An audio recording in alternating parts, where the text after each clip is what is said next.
Halo, Assalamualaikum warahmatullahi wabarakatuh. Halo kawan-kawan, bersama saya lagi Hamzah Tria Fazrul Rahman.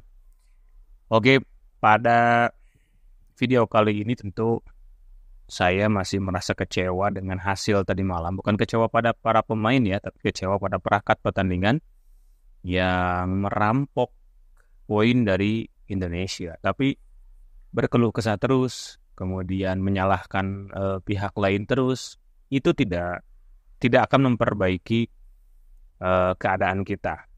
Meskipun ya protes harus dilayangkan juga oleh PSSI, akan tetapi skor tidak akan berubah, keadaan tidak akan berubah, klasemen di grup ini tidak akan berubah. Kita tetap berada di posisi kelima di atas China.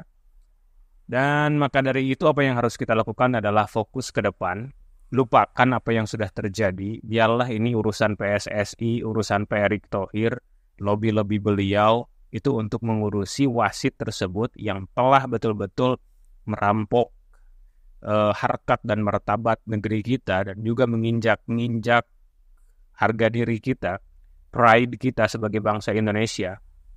Hilangnya fair play tadi malam betul-betul terlihat.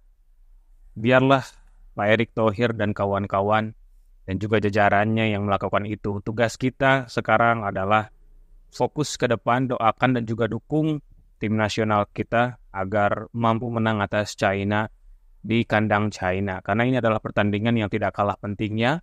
Jika kita mampu menang, maka kita akan kembali ke tabel persaingan di papan atas grup ini, grup neraka ini ya kawan-kawan. Mengapa saya berani berkata demikian? Memang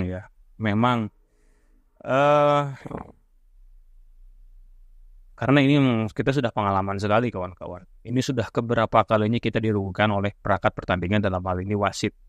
Semenjak dari Asian Cup Under 23, kita sudah banyak sekali dirugikan dengan keputusan wasit. Bahkan sampai ke Olimpiade ya.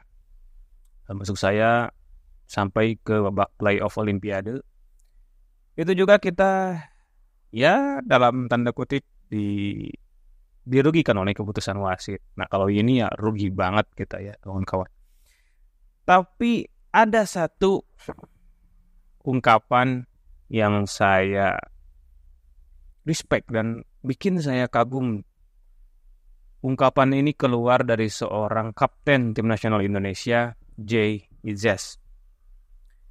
Siapa sangka Jay Izzes yang berada di lapangan pada saat itu dan tentu ia merasakan kekecewaan yang lebih daripada kita karena ia betul-betul berjibaku di dalam lapangan, ia bersifat dewasa. Makanya nggak heran mengapa seorang Jay Izzes itu dijadikan kapten oleh Coach Sintayong, dipilih ya. Karena memang kedewasaan ini. Saat Jay Izzes diwawancarai oleh FIFA Goal ya tentang bagaimana apakah kita dirampok oleh wasit, apa gerangan jawaban dari seorang Jay Izzes? Jawaban dari seorang Jay Izzes adalah hal seperti ini lumrah terjadi di sepak bola. Wow, sangat dewasa sekali kawan-kawan. Hal seperti ini itu lumrah dalam sepak bola. Yang harus kita lakukan, kata Jay Izzes, adalah self-reflection, adalah kita ngaca, ya. Kita berkaca. Berkaca maksudnya apa? Introspeksi dan introspeksi agar kedepannya kita bisa lebih baik. Yang bisa saya tangkap dari perkataan seorang Jay Izzes ini adalah begini kawan-kawan. Jika kita bertransformasi menjadi tim kuat, contohnya saja Jepang, kita sulit untuk dipermainkan oleh permainan-permainan kotor tim-tim mediocre macam Bahrain. Kita sekarang sudah berani ya bilang bahwa Bahrain ini tim mediocre, Qatar tim mediocre ya kawan-kawan. Karena kenapa? Karena emang kualitas kita tidak kalah bagus kawan-kawan. Seharusnya tadi malam kita menang. Asian Under 23 lah atau Qatar harusnya kita yang menang kawan-kawan. Tapi mereka sekarang kita berani loh bilang bahwa mereka tim mediocre karena untuk mengalahkan Indonesia saja mereka harus melakukan cara-cara yang kotor seperti itu. Nah, Jay Izzes itu mengisyaratkan bahwa jika kita itu semakin kuat, maka sulit bagi mereka mempermainkan kita. Lihat saja bagaimana Jepang mampu mengalahkan Bahrain di kandangnya dengan skor telak 5-0. Padahal Padahal Jepang dari awal pertandingan itu diteror kawan-kawan. Diteror dengan bisingnya para supporter Bahrain saat menyanyikan lagu kebangsaannya. Itu juga terjadi di kita ya. Kemudian teror laser, kalau saat kita bermain tidak ada laser ya. Itu teror laser. Australia merasakan juga kawan-kawan. Tapi kalau Australia ini bukan teror dari supporter, tapi teror dari pemain. Guling-guling. Itulah para pemain Arab. Saya paling nggak suka pemain-pemain dari dari negeri Arab. Hanya Irak yang saya suka kawan-kawan. Irak itu gentleman ya, betul-betul gentleman. Kalau mereka semuanya kaca semuanya. Jadi apapun yang terjadi, jika kita memang tim yang kuat, kita membobol banyak, mereka nggak bisa apa-apa kawan-kawan. Maka wajar saja jika Pak Erick Thohir terus memperkuat tim ini. Tim ini akan semakin kuat, dan semakin kuat. Dan saya yakin bahwa tim nasional Indonesia ke depannya akan semakin kuat dan juga akan semakin berprestasi. Karena dengan datangnya para pemain grade A, ada juga isu ya dan juga kabar meskipun belum terkonfirmasi pada saat saya membuat video ini, itu Kevin Lee sudah datang ke Jakarta dan akan memproses naturalisasi. Dan ini menjadi angin segar bagi tim nasional Indonesia. Karena memang back ini harus terus diperkuat ya kawan-kawan. Bayangkan saja tidak adanya seorang Justin Hubner, memang tadi malam itu memberikan impact yang luar biasa.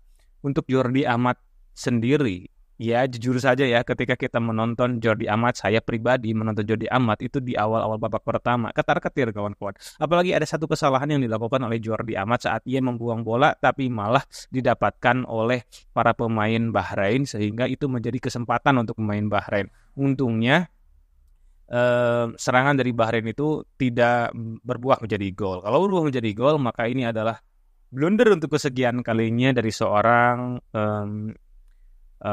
Jordi Amat. Dan menurut saya untuk level Asia ini, untuk level Asia dan dunia ini, untuk Jordi Amat mungkin harus agak diparkir sebentar ya kawan-kawan, untuk memberikan kesempatan kepada pemain lain, memberikan menit kepada pemain lain yang lebih memiliki kualitas. Sebenarnya Jordi Amat nggak jelek ya. Jordi Amat itu dia memiliki kenyang pengalamannya di La Liga, kemudian di Premier League.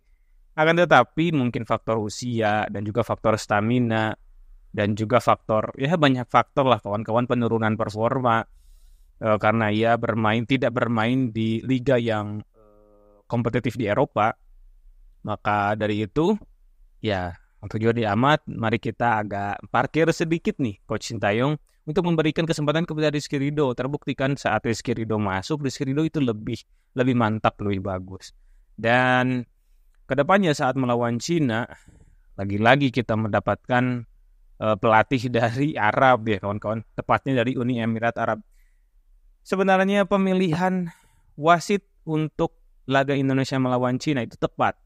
Karena kita dari AFF, kemudian Cina ya AFF, maka dipilihlah dari Arab.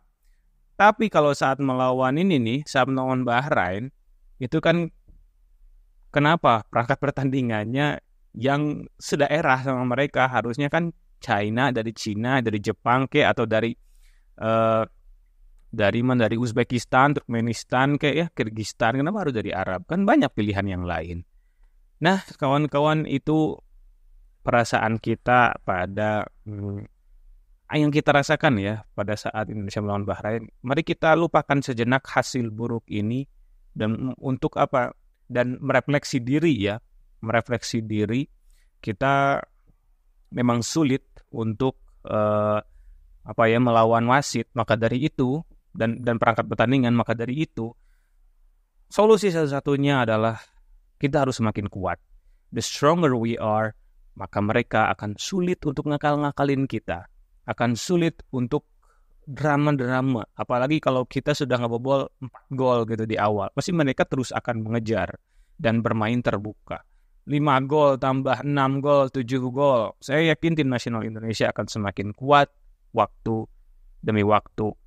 Dan juga dari pertandingan ke pertandingan yang lainnya. Saya Hamzah Fajrul Rahman, terima kasih kawan-kawan telah menonton channel ini. Jangan lupa like, share, dan subscribe channel ini. Mudah-mudahan bermanfaat dan juga memberikan insight baru kepada Anda, para penonton channel ini.